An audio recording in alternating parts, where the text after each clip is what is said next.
Nós estamos já há alguns domingos nessa série chamada Identidade. Hoje nós vamos falar um pouquinho sobre maturidade.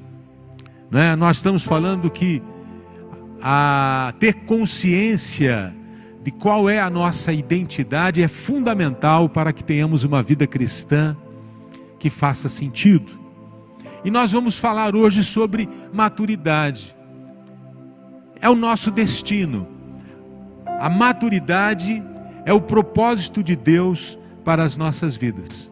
E nós estamos falando sobre isso nesta série, Identidade Cristã. Estamos procurando mapear características fundamentais que devem estar presentes na vida de alguém que nasceu de novo. Nós estamos aqui já há várias semanas mapeando, definindo, deixando claro quais seriam as características fundamentais que devem estar presentes na nossa vida, de alguém que teve um encontro pessoal com Deus. Já falamos sobre a imagem divina que foi compartilhada com a raça humana lá no processo de formação de Adão. Vocês se lembram? Lá em Gênesis, Deus formou o homem do pó da terra e soprou o fôlego de vida. Deus deu vida ao primeiro homem, ao primeiro casal. Deus soprou o fôlego sobre o corpo ainda sem vida de Adão. E o homem se tornou alma vivente, como dizem as Escrituras. Vimos também ali no livro de Gênesis que uma vez que o pecado entrou na história humana, passamos a trilhar um caminho de distanciamento progressivo de Deus. Quando o homem decide romper seu relacionamento com Deus, por conta do pecado, ele começa a trilhar um caminho que nós chamamos de um caminho do distanciamento progressivo de Deus. E a consequente perda da identidade celestial. À medida que o homem se afastava do jardim do Éden, à medida que o homem ia trilhando esse caminho de morte, ele foi perdendo a sua identidade celestial. Muitas vezes, diante de tragédias e diante de situações difíceis, nós costumamos perguntar: onde está Deus? Deus está onde Ele sempre esteve. Não foi Deus quem nos abandonou. Nós que escolhemos trilhar a nossa vida longe de Deus. E Deus continua esperando que a raça humana possa dobrar os joelhos e reconhecer que Ele é Senhor, que Ele é o nosso Pai.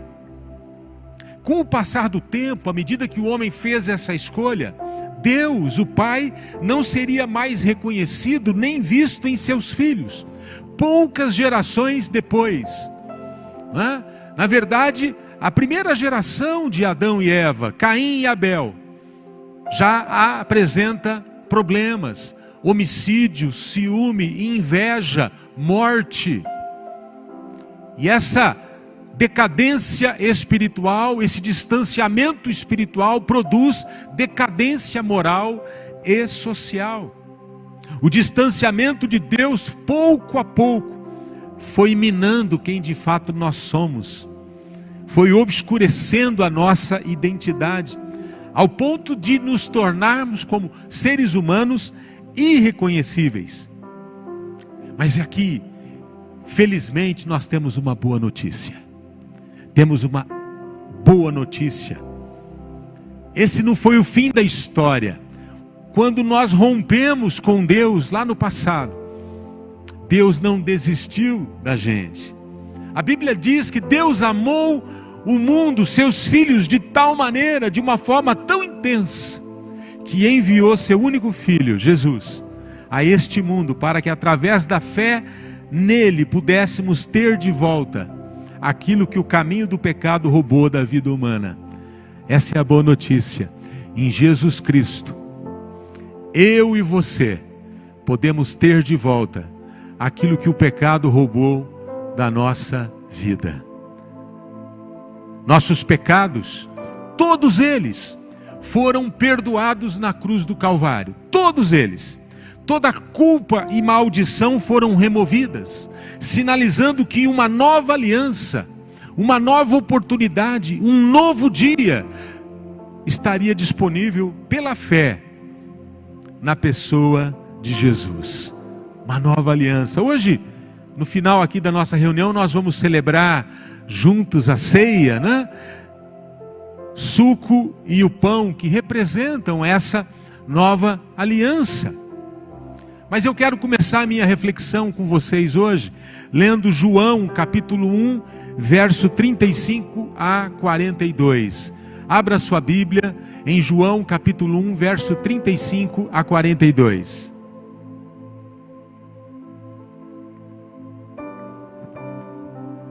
Os primeiros discípulos de Jesus. No dia seguinte, João estava ali novamente com 2 dos seus discípulos. João Batista. Quando João Batista viu Jesus passando, disse: vejam, é o Cordeiro de Deus. Ouvindo dizer isso, os 2 discípulos que estavam com João seguiram Jesus. Voltando-se e vendo Jesus que os 2 o seguiam, perguntou-lhes: o que vocês querem? Eles disseram: Rabi, que significa mestre, onde estás hospedado? Respondeu ele: venham e verão. Então foram por volta das 4 horas da tarde, viram onde ele estava hospedado e passaram com ele aquele dia. André, irmão de Simão Pedro, era um dos 2 que tinham ouvido o que João dissera e que haviam seguido Jesus. O primeiro que ele encontrou foi Simão, seu irmão, e lhe disse: achamos o Messias, e o levou a Jesus. Jesus olhou para ele e disse: você é Simão, filho de João, será chamado Cefas, que traduzido é Pedro. Até aqui o verso 42. Essa passagem é muito interessante. Encontramos nestes poucos versículos os primeiros seguidores de Jesus. André e um outro discípulo que não se menciona o nome. André e João eram discípulos de... Mandaram olhar para cá. É essa que está funcionando então? Aquela não está mais? Então, desculpa pessoal. André e esse outro discípulo eram discípulos de João Batista. E eles, ao ouvirem que Jesus era o Cordeiro de Deus, eles seguiram Jesus estrada fora. Eu gosto de dizer que essa foi a primeira célula da futura igreja de Cristo. A primeira célula, né? O primeiro grupo pequeno de Jesus. André, irmão de Simão Pedro, diz o texto, foi um dos que seguiram Jesus. O que despertou nestes primeiros seguidores o desejo de seguirem Jesus? O que será que despertou estes seguidores? Com certeza foi a afirmação: vejam, é o Cordeiro de Deus.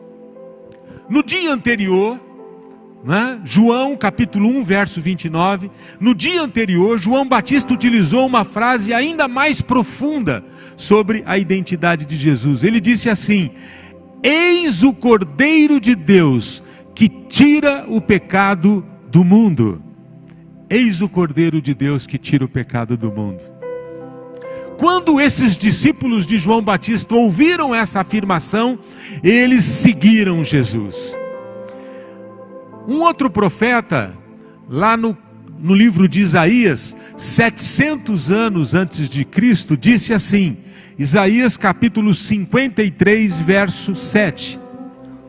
Mas ele foi transpassado por causa das nossas transgressões, foi esmagado por causa de nossas iniquidades. O castigo que nos trouxe paz estava sobre ele, e pelas suas feridas fomos curados. Todos nós, tal qual ovelhas, nos desviamos, cada um de nós se voltou para o seu próprio caminho, e o Senhor fez cair sobre ele a iniquidade de todos nós. Ele foi oprimido e afligido, contudo não abriu a sua boca. Como um cordeiro que foi levado para o matadouro, e como uma ovelha que diante dos seus tosqueadores fica calada, ele não abriu a sua boca. O profeta Isaías, 700 anos antes, fala desse cordeiro que foi levado para o matadouro.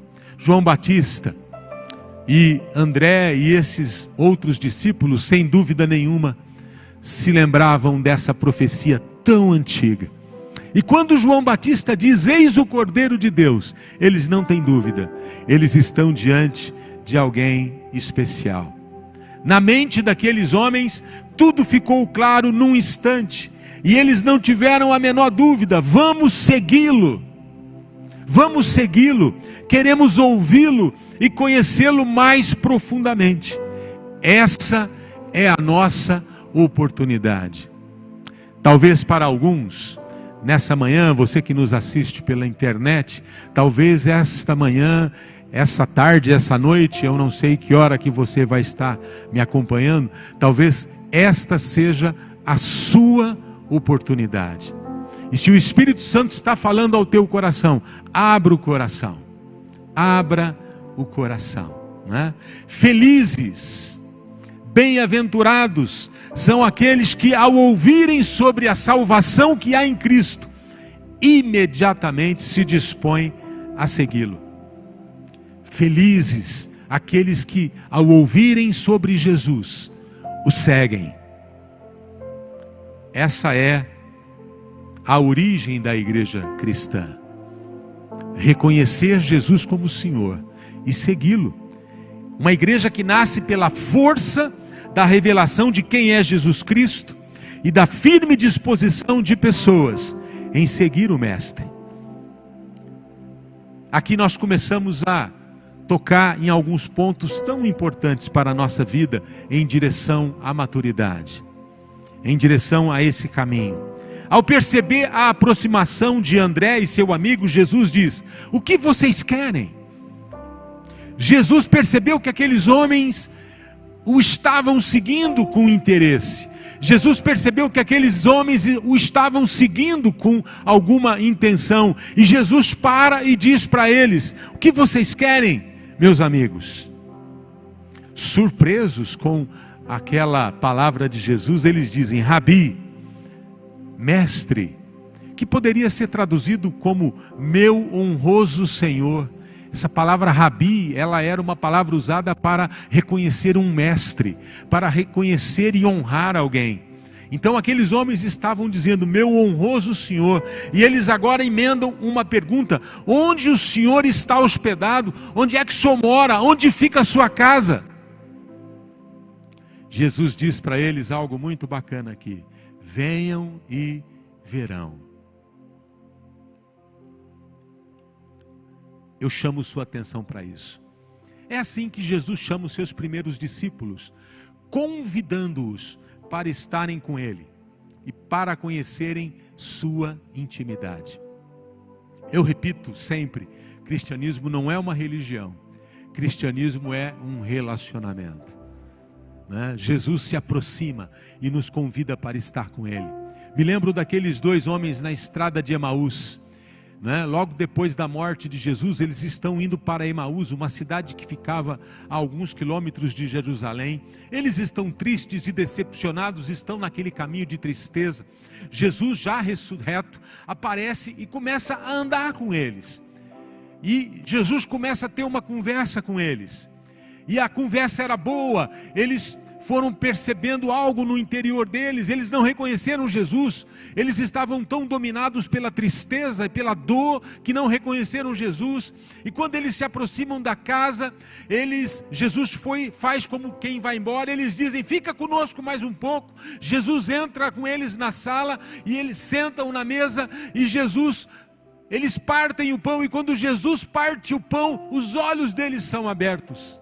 Sabe, Jesus quer sentar com você, quer comer com você, quer abrir os seus olhos, quer aquecer o teu coração, quer livrar você dessa dor e dessa tristeza. E essa é a minha oração, que nesse dia, nessa semana, Jesus possa encontrar lugar na tua mesa e que você possa ter o coração aquecido por Ele. Jesus convida as pessoas para estarem com Ele. Jesus abre sua casa, os convida para o sofá, abre sua despensa e os convida para uma refeição.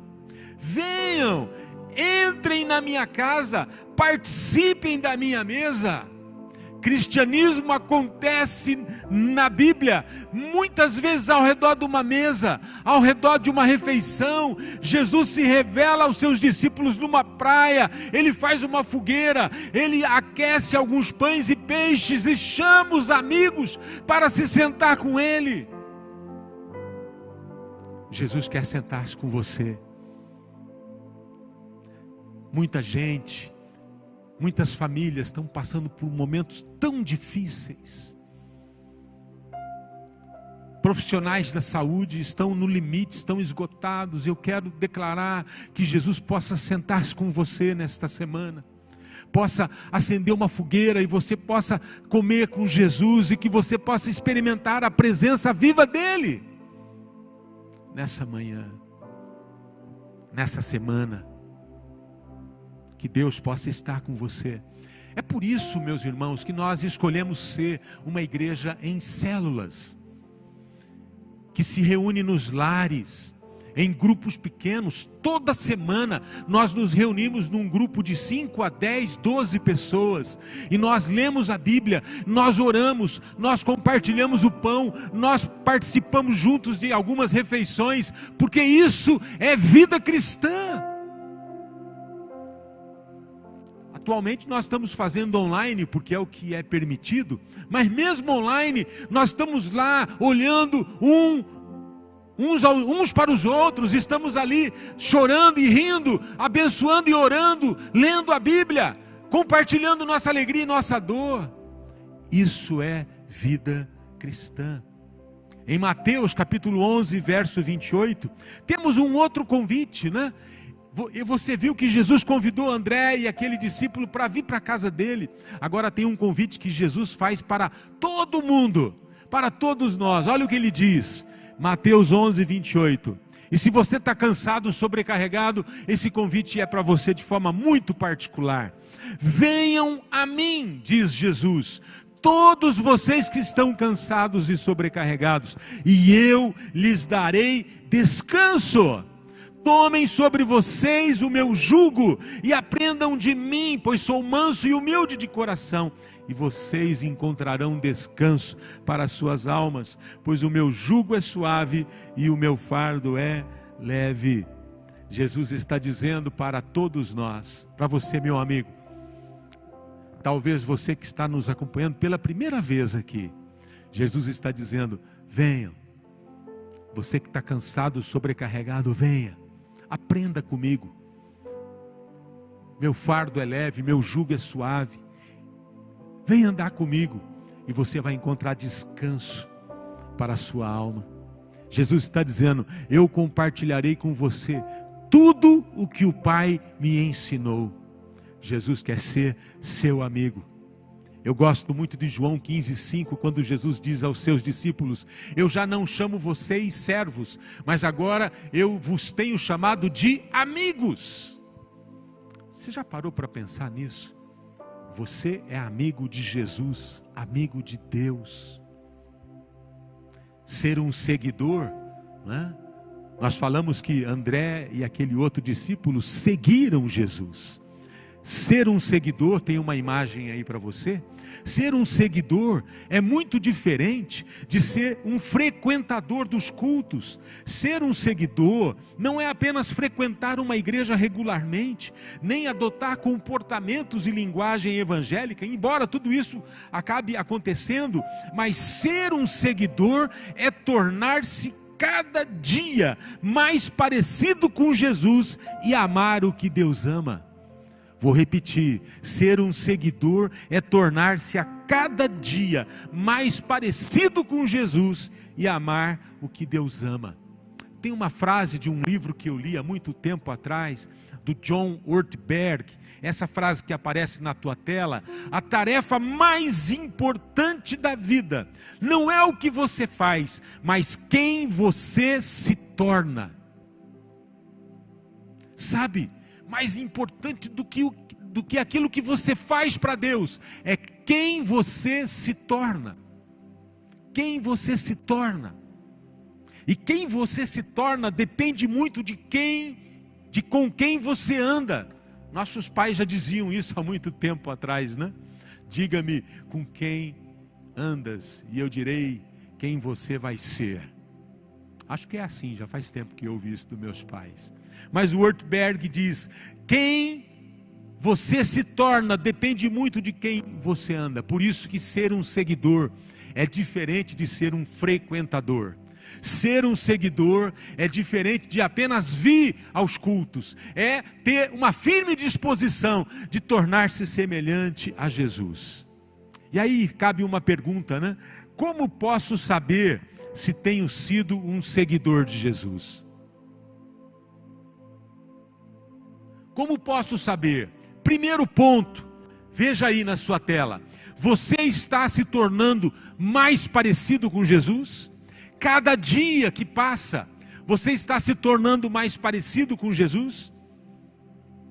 No seu comportamento, na maneira como você trata os outros, na sua solidariedade, no amor, no serviço que você presta, você está se tornando mais parecido com Jesus? Esse é o ideal de Deus para as nossas vidas. Deus, irmão, irmã, quer ser visto neste mundo através de cada um de nós. Vou repetir: Deus quer ser visto neste mundo através de cada um de nós. Para muitas pessoas que estão fora da igreja, nós seremos a única Bíblia que elas terão a oportunidade de ler. Para muitos que estão fora da igreja, nós seremos a única Bíblia que elas terão a oportunidade de ler. A grande sacada aqui, meu irmão, minha irmã, é compreender que o Pai não está tão preocupado com o quanto eu tenho servido na igreja, mas enquanto estamos nos assemelhando a Cristo em nossa vida cotidiana. Essa é a sacada.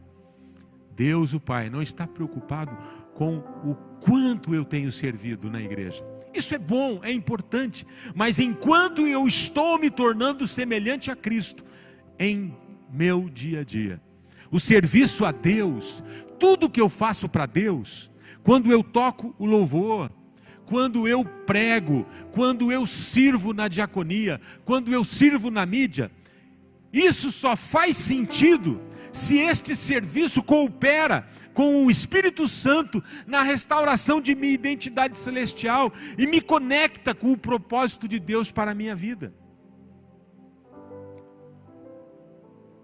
Essa que é a verdade, meu irmão. Nós não podemos confundir ativismo religioso com identidade cristã. Nós não podemos confundir obra com caráter. É óbvio que aquele que ama a Deus o serve.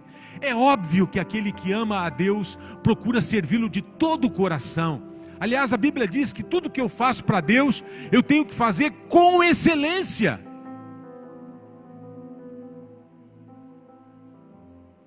Mas eu não posso imaginar que esse é o alvo principal da vida. O alvo principal da vida é que a gente se torne semelhante a Jesus. Segundo ponto para você. Segundo ponto importante para que possamos alcançar a maturidade. Você tem sido discipulado por alguém? Você tem discipulado alguém? Lembra? Aqueles dois seguiram Jesus. Seguir é se tornar um discípulo. Seguir é trilhar os passos do mestre. Seguir é estar disposto a aprender com alguém. Vida cristã, desde o começo, é baseada no discipulado. Jesus convidou André e seu amigo para virem com ele até a sua casa. O que isso significa? Significa que a vida cristã não é fabricada em massa. São necessários meses e não minutos para se estabelecer uma vida cristã saudável, frutífera e madura. Os discípulos, afinal, são fabricados à mão e não feitos em série. Mais uma vez, a opção que fizemos como igreja há mais de 20 anos, em sermos uma igreja em célula, porque nós cremos na importância de andar lado a lado com pessoas maduras. Nós cremos que na célula, no grupo pequeno, que se reúne no lar, você tem a oportunidade de ser discipulado por alguém. E você tem a oportunidade de discipular, ajudar alguém a crescer. E à medida que você recebe e você compartilha, você amadurece. À medida que você se coloca à disposição para aprender, e você se coloca à disposição para ensinar, você amadurece como um homem, uma mulher de Deus. Olha o que diz Provérbios 18:1. O sábio Salomão disse: quem se isola, busca interesses egoístas e se rebela contra a sensatez. Não é? Sabe, aqui tem um princípio muito importante. Deus vive em comunidade. A Trindade é uma comunidade. Deus Pai, Deus Filho e Deus Espírito Santo. E eu e você fomos criados para vivermos em comunidade. Nós fomos criados à imagem e semelhança de Deus. Nós precisamos uns dos outros. Nós precisamos de um pequeno grupo. Nós precisamos de um lugar para pertencer. Vida cristã não é apenas frequentar o culto aos domingos. Vida cristã não é apenas estar na massa, não é estar no grupo grande. Vida cristã é andar lado a lado com aqueles que estão conosco nessa jornada. É dessa forma que expressaremos o reino de Deus de maneira mais vívida, intensa neste mundo individualista. Todos sabem, os psicólogos, os psicanalistas sabem que todo ser humano tem fomes. E uma delas é a fome de ser reconhecido. Todo ser humano precisa ser reconhecido, afirmado, validado, né? Nossos filhos precisam ser vistos. Quantas vezes nossos filhos, nós estamos com o celular na mão? Você que é pai e mãe sabe disso. Você está lá com o celular, teu filho está desesperado para ter um contato visual com você, e ele fica puxando a sua roupa, ele fica puxando a sua camisa, e enquanto você não larga aquele celular, e olha nos olhos dele, e enquanto você não diz, eu estou aqui, ele não te larga. É uma fome de ser visto, é uma fome de ser reconhecido, é uma fome de sentir-se amado.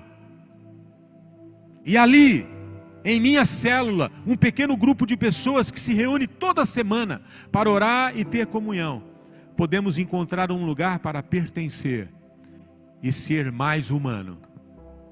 Você nasceu para isso, para andar junto com outras pessoas.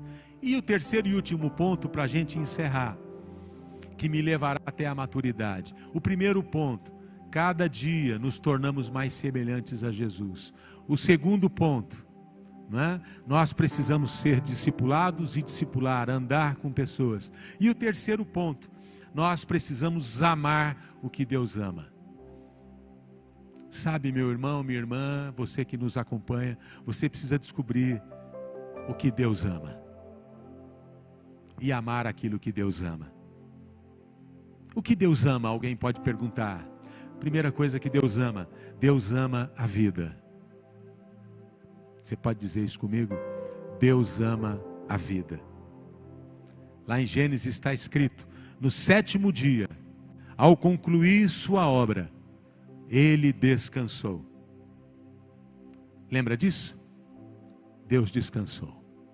E interessante, meu irmão, minha irmã, que Deus não se cansa, como nós nos cansamos.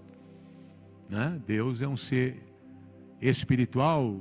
A Bíblia diz que o nosso Deus não dorme, nem cochila. Deus não se cansa. Mas o que significa então esse descanso de Deus? Muitos estudiosos dizem que esse descanso de Deus significa que Deus, depois que concluiu a sua obra, Ele para desfrutar contemplar aquilo que Ele criou, aquilo que Ele estabeleceu. Se Deus fez isso, imagina nós. E Ele disse que nós devemos parar para avaliar e contemplar a criação. No 7º dia Deus descansou. Deus ama a vida. Nossa vida, meu irmão, minha irmã, guarde esse conceito. Nossa vida não é meramente utilitária.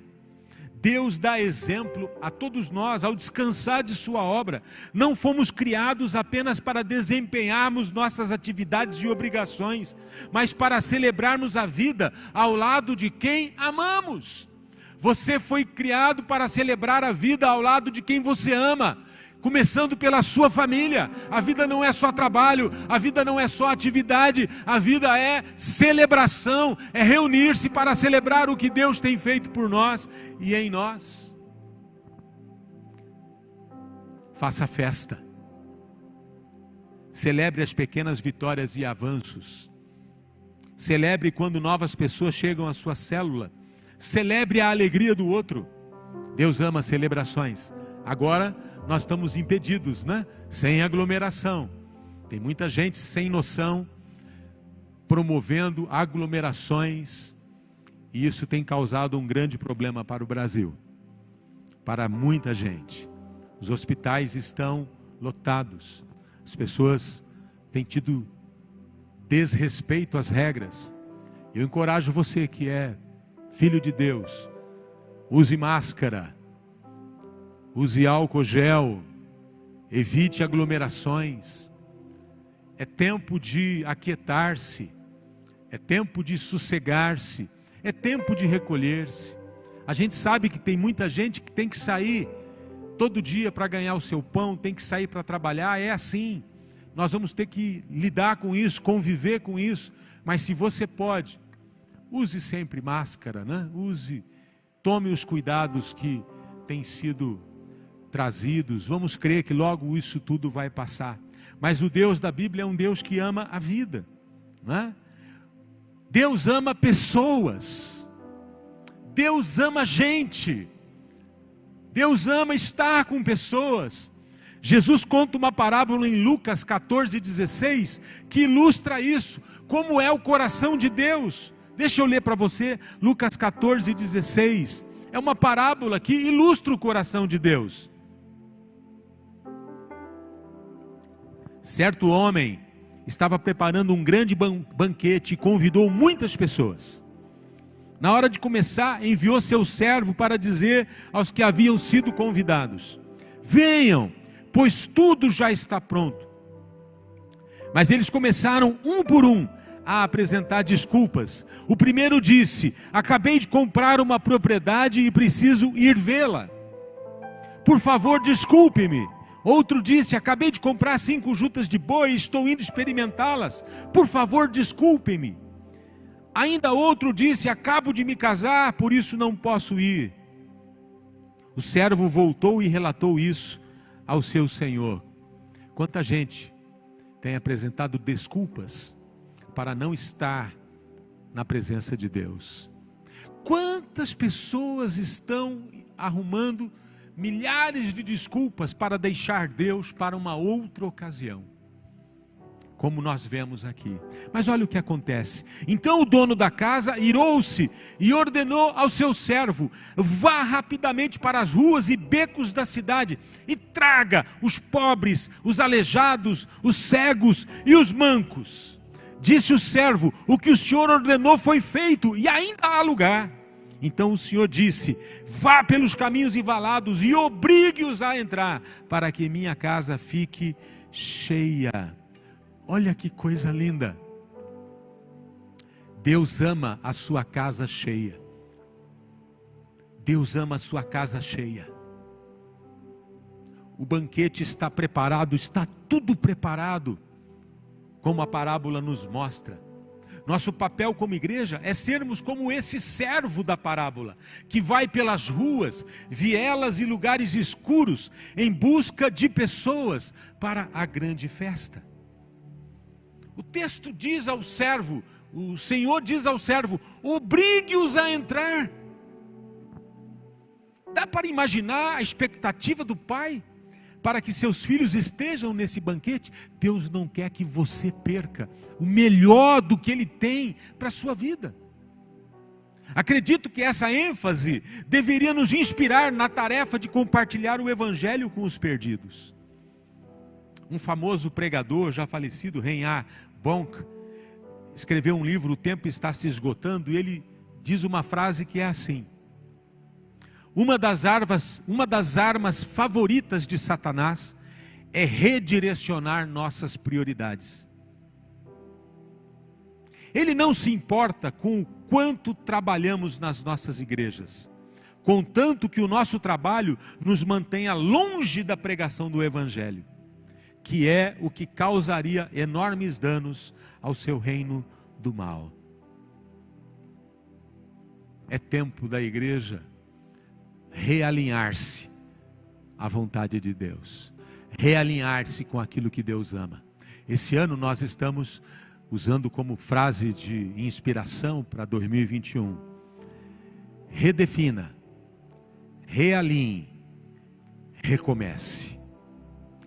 Por isso que tenho pregado muito sobre identidade, porque é muito importante que nós entendamos o que Deus ama. Deus ama a vida, Deus ama pessoas, e é muito importante que nós alinhemos nossa vida com isso, e a gente recomece de uma maneira nova. Sabe por quê? Esse mesmo autor diz: somente o Evangelho pode curar a desgraça do mundo, e não pregá-lo equivale a negar a um doente terminal o remédio para a sua cura. Nós estamos vendo isso, né? Dificuldade dos médicos que estão nas UTIs, que às vezes tem que dizer não para alguém que precisa da UTI porque não tem vaga. Você já parou para pensar o que isso significa? Você já parou para pensar o que significa faltar oxigênio para alguém que está no respirador? Você já parou para pensar o que é que ter que decidir entre a vida e a morte? A vida espiritual, quem tem o remédio somos nós. Tem gente morrendo espiritualmente, tem gente se perdendo, indo para o inferno, que não é o lugar para onde Deus quer que elas vão. Deus quer que a sua casa fique cheia, e a casa de Deus só vai ficar cheia se eu e você, como igreja, sairmos pelas ruas e valados, até a nossa família, nossos familiares não cristãos, e dermos a Ele a mensagem da salvação. Não tem outro remédio. E eu concluo dizendo a frase do Ortberg que li há pouco: a tarefa mais importante da vida não é o que você faz, mas quem você se torna. Cada dia você tem se tornado mais parecido com Jesus Cristo? Será que seu comportamento, suas atitudes revelam Jesus? Será que Deus está sendo visto no mundo através da sua Bíblia? Através da sua vida? Como eu disse, talvez você seja a única Bíblia que o seu vizinho vai ler. Vou repetir isso aqui para você entender. Talvez você seja a única Bíblia que o seu vizinho vai ler. E a pergunta é: que Bíblia teu vizinho, teu colega de trabalho, as pessoas que caminham com você, têm lido através de você? Segunda coisa, você tem sido discipulado? Você presta conta da sua vida para alguém mais maduro? Lá na célula, conversa com o seu líder de célula, conversa com o seu pastor de área. Seu pastor de área, ele tem que ajudar você a encontrar um discipulador, alguém mais maduro que ajude você. O próprio líder da célula é um discipulador do líder em treinamento e de alguém mais maduro na célula. E essas pessoas todas, pastor de área, supervisor, líderes em treinamento, vão ajudar você a se tornar mais parecido com Jesus. Não abra mão disso na sua vida. Insista. Você lembra, André e o discípulo, quando ouviram falar que Jesus era o Cordeiro de Deus, seguiram. Siga, busque alguém. Eu tenho homens e pessoas que têm me ajudado ao longo da vida. Pastor Paulo Alfaro, meu discipulador. Pastor Davi, da Igreja Nova Aliança de Londrina, é meu discipulador. Josadag Lima, da Associação Brasileira de Pastores, é meu discipulador.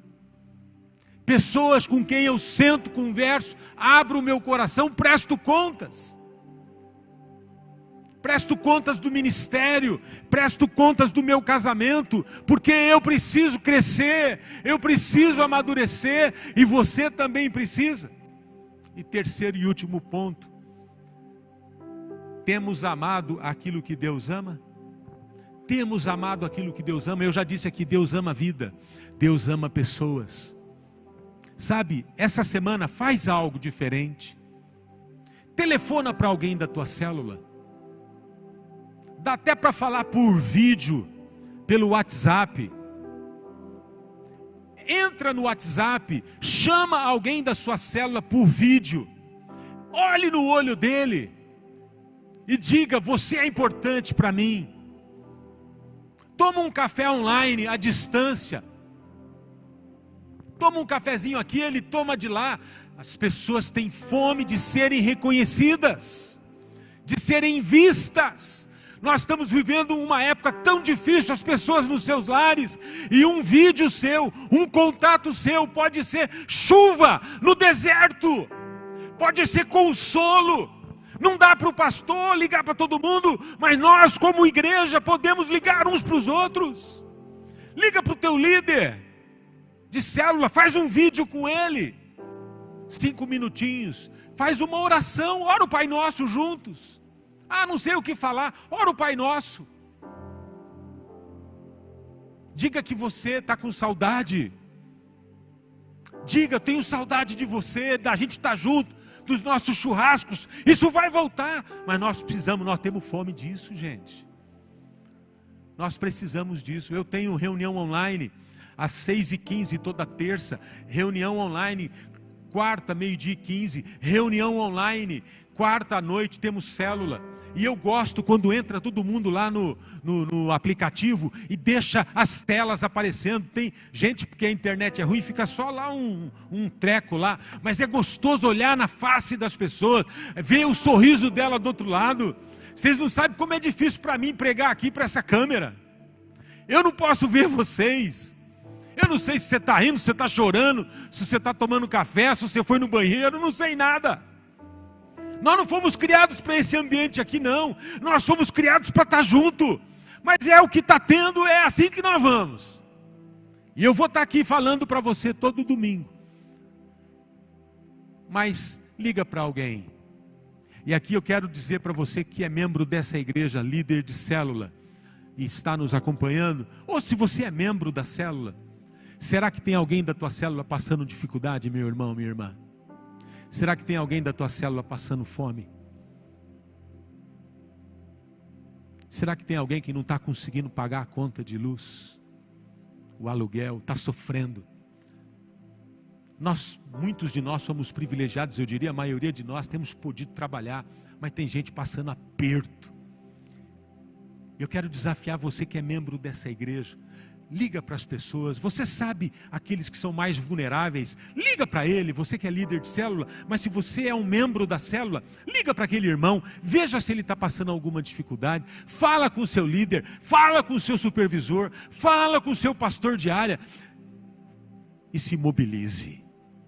Nós somos povo de Deus. Se você ler Atos capítulo 2, 42, fala de uma igreja que estava vivendo perseguição, que estava vivendo grande sofrimento, não é? A história da igreja é marcada por sofrimento, por lutas, e eles venceram. Nós vamos vencer também. Nós estamos numa grande batalha, talvez a maior batalha da história da nossa geração, e nós vamos vencer no nome de Jesus. Nós estamos resistindo, nós estamos orando, nós estamos clamando, mas procure saber como estão as pessoas. Eu quero desafiar você, liga para alguém. Liga para alguém, faz um vídeo com alguém. Melhor do que só o áudio, é um vídeo. também. Dá um sorriso, abra teu coração, chore. Deus vai trazer cura, em nome de Jesus. Quero encerrar, já era para ter encerrado. Estou convencido, Filipenses capítulo 1, verso 6. Estou convencido de que aquele que começou boa obra em vocês, vai completá-la até o dia de Cristo Jesus. Amém? Deus vai completar a obra que Ele começou na minha vida e na sua. Amém. Louvado seja o nome do Senhor. Vamos orar. Senhor, eu quero abençoar a vida destas pessoas que estão conosco aqui nessa hora e meia. Quero te agradecer pela perseverança deles. Quero te agradecer pelo caminhar firme deles. E eu oro para que a tua bênção, a tua graça e o teu favor esteja sobre cada um deles. E que nós possamos a cada dia nos tornarmos mais semelhantes ao Senhor.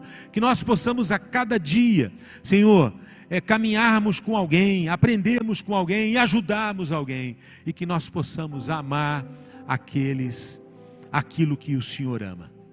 O Senhor ama pessoas e que o Senhor nos encha desse amor no nome santo de Jesus.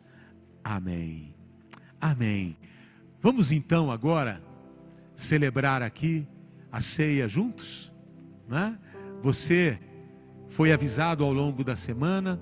Eu espero que você tenha se preparado e organizado aí na sua casa e que você possa estar com o suco e o pão, né, em suas mãos. Eu estou aqui com o nosso kit de ceia, né? E eu queria orar com você agora. Ora comigo aí na sua casa. Senhor, em nossas mãos o pão que representa o teu corpo que foi partido na cruz do Calvário. Em nossas mãos o pão que representa o teu corpo, Senhor. E nós queremos agora, como igreja do Senhor, mesmo à distância, cremos que estamos unidos em espírito. E nós queremos agora, Senhor, tomar esse pão, crendo que neste pão nós encontramos vida. Neste pão nós encontramos esperança. Neste pão nós encontramos fé. Neste pão nós encontramos saúde, Senhor, para a nossa vida, para o nosso corpo. Abençoa estas pessoas em casa, esses irmãos aqui agora. Abençoa, Senhor, nossas vidas enquanto nós partilhamos no nome de Jesus. Pode comer, meu irmão, e beber aí na sua casa.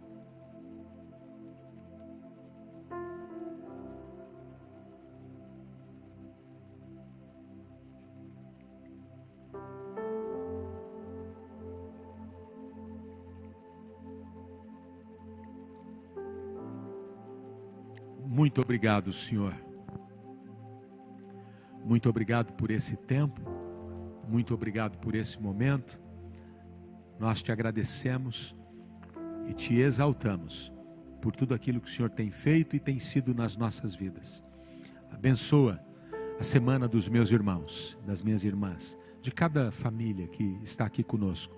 Que vocês sejam abençoados, guardados e que o Senhor os livre de todo mal, em nome de Jesus. Amém. Amém. Queria convidar o Vini e a Cris e o Júnior mais uma vez, para a gente ter um último louvor, e assim que nós cantarmos este último louvor, nós estaremos encerrando. Deus abençoe você, boa semana em nome de Jesus.